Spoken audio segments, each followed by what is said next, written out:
On the night of November 8th, over 200,000 people reportedly joined the night ride. The procession stretched for tens of kilometers, so massive that even the police didn't dare to interfere. But youthful passion has always posed a threat to authoritarian regimes. People are riding from all over the country to Kaifeng, one of the ancient capitals of central China. There's even talk of some planning to come on horseback. This Kaifeng trip has become an absolute must. Hey, where are you guys going? To Zhengzhou. What are you going to Zhengzhou for? To eat stewed noodles.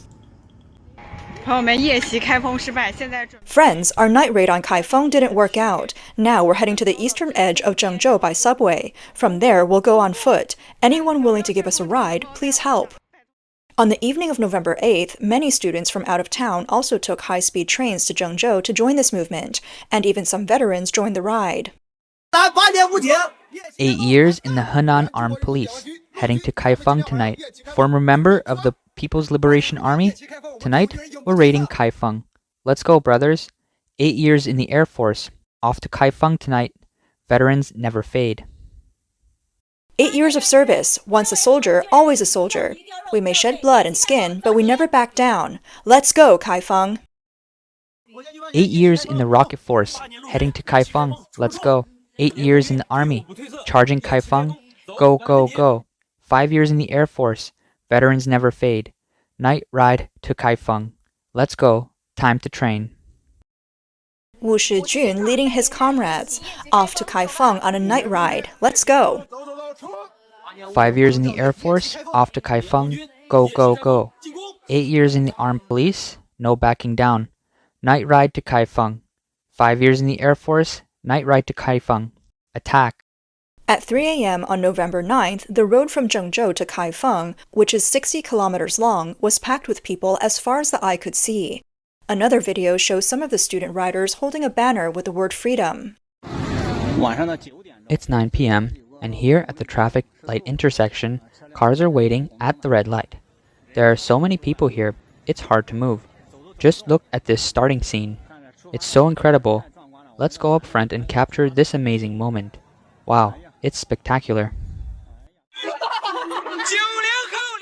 Millennials and Gen Z, go for it. Millennials are cheering for you. Are you ready? Let's go. Only 20 kilometers left. Keep it up. It's 9:40 now, and we've just set off down Zhengkai Avenue.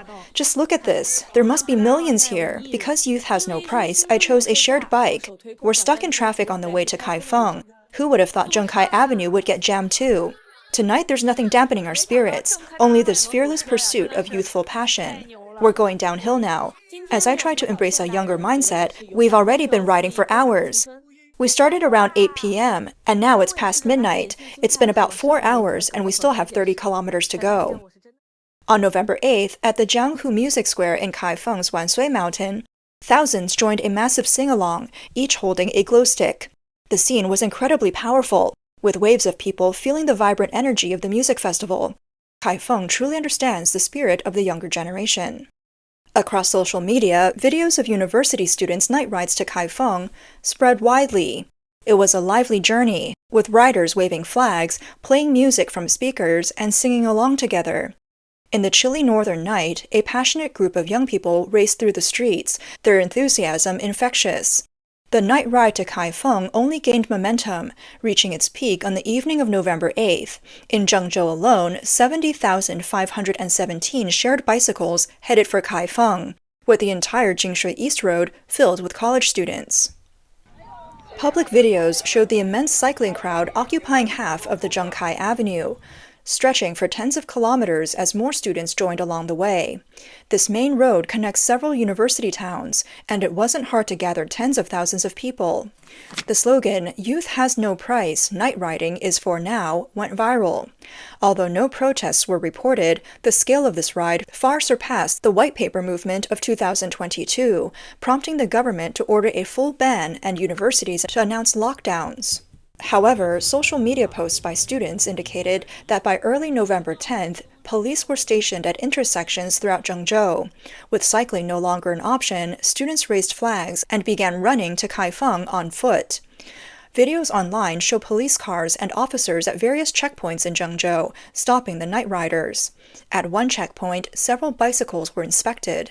In the footage, you can see groups of young people, likely students, with backpacks and flags in various colors, blue, red, yellow, continuing their journey by walking or running. Some appear to be part of the original night ride group. Since they couldn't bike, the students are now running to Kaifeng. There are traffic police everywhere now, just everywhere. Their determination to reach Kaifeng by running inspired countless people online. Once again, the universities in Henan have shown remarkable resolve. They were forbidden from using shared bikes, but they're still going. They're walking there. This reminds me again that the future belongs to the young. You can come up with 1,000 ways to keep them from leaving campus or cycling, but they will find their path forward. This is their journey, and they're measuring their future with every step they take. Go, young people. The future and youth are yours. After reaching Kaifeng, most students didn't have the funds to stay in hotels. Instead, subway stations, bus terminals, and restaurants became their makeshift resting spots. Videos showed these public areas packed with students sleeping wherever they could, lined up, scattered, sleeping through the night. This sight was truly moving. It said that despite the surge in visitors, hotel occupancy in Kaifeng didn't rise because the students couldn't afford to stay in hotels. Mr. Liu, a local driver, witnessed the shared bike migration. He noted that a route that usually took 1 hour showed 2.5 hours on his navigation app that night, a rarity after 10 p.m. The Zhengkai Avenue intersections were crowded with police and auxiliary officers trying to maintain order. However, the sheer volume of cyclists made it nearly impossible to clear the roads, with even the fast lanes occupied by the cycling crowd. Videos circulating on WeChat Moments show that authorities dispatched large container trucks to transport the countless bicycles parked along the roadside back to Zhengzhou. Starting from the night of November 8th, the night riding trend sparked by Zhengzhou University students has spread to other provinces. Students from universities in Anhui's Hefei rode to Chaohu. Chengdu students rode to Dujiangyan. Wuhan students biked towards East Lake, and students around Beijing rode towards Tiananmen. However, entry into Beijing requires inspection, and as of the early hours of November 9th, cycling to Tiananmen is banned. Some people online refer to this as the beginning of freedom of association. Online sources show that this night riding movement, which has grown far beyond the white paper movement in scale, has not involved any protests against the government. However, under the government's strict control measures in recent years, many rights protection actions have seen people waving the national flag and singing the national anthem, making it more challenging for police to respond forcefully without hesitation. On the night of November 8th, the government issued an urgent order to ban the night rides. Reports indicate that several colleges in Henan informed students to return to campus and announced lockdowns, restricting students from leaving. On Saturday night, November 9th, in Anyang, Henan, street vendors pushed down the back gate and walls of Anyang Institute to protest the lockdown, as it prevented them from selling food to students. Following the 10,000 student night ride initiated by Henan students on Friday night, the Henan government urgently locked down many schools across the province, prohibiting students from leaving. Some students were even summoned by school leaders and asked to submit written statements. One university in Henan issued a notice to its students, stating that the provincial education department and the school had just held a meeting on the night riding issue.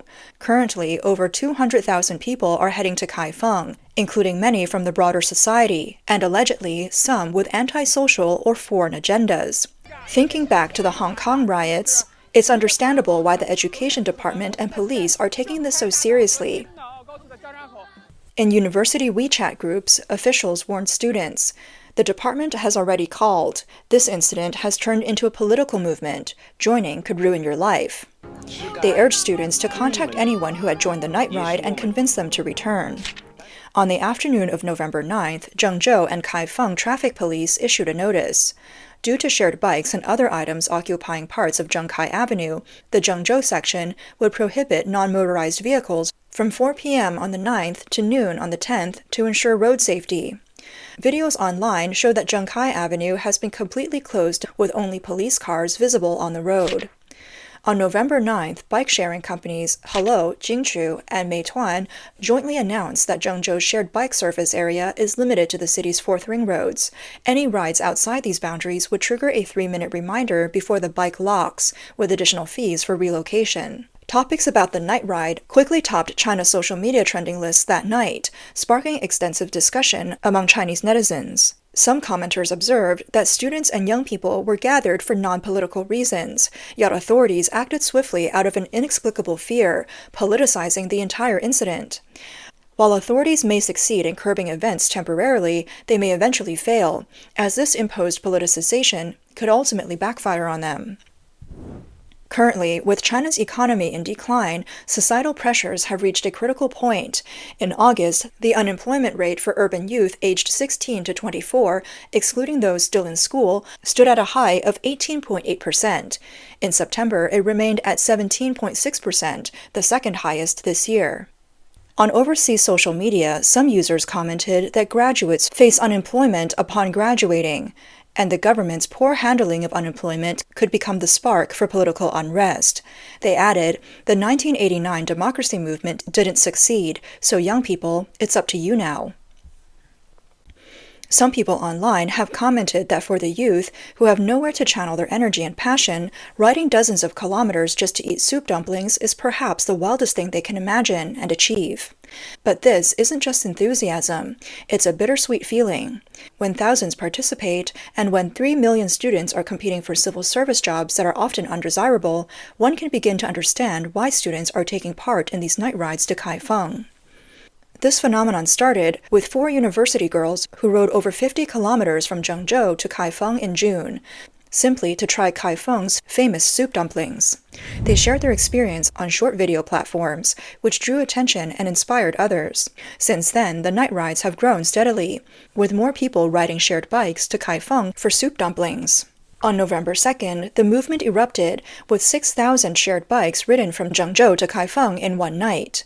By the next morning, Kaifeng locals were astonished to find their streets and alleys packed with bikes. Media reports later confirmed that university students from Zhengzhou had ridden there overnight. In less than a week, Night Ride to Kaifeng swelled from just a few participants to 200,000 people, giving many students a taste of freedom and joy from this massive group activity. Initially, Kaifeng authorities viewed the night rides as positive, even announcing that several tourist spots would be free for students at night. On November 4th, Kaifeng's mayor Wu Haiyan stated that the city would prepare to accommodate the large, spontaneous influx of visitors, optimize night tour routes, and ensure visitor safety. However, the large-scale night ride activity seems to have struck a nerve with the Chinese Communist Party. Why does the CCP fear student gatherings? A resident in Zhengzhou shared with foreign media that they prefer to refer to this as a movement, as it holds a positive meaning for these young people. At first, officials saw the positive side. It boosted the economy and brought attention to Kaifeng online, and local tourism departments saw it as a good thing. However, as more people joined, the authorities became nervous, fearing uncontrollable gatherings. This led bike-sharing companies to start locking shared bikes, police to monitor the streets, and schools to impose lockdowns. This student-led cycling movement, whether intentional or not, became a form of demonstration, protesting against a suffocating era and a repressive society. The campus, often feeling like a prison for both the body and the mind, has driven students to break free.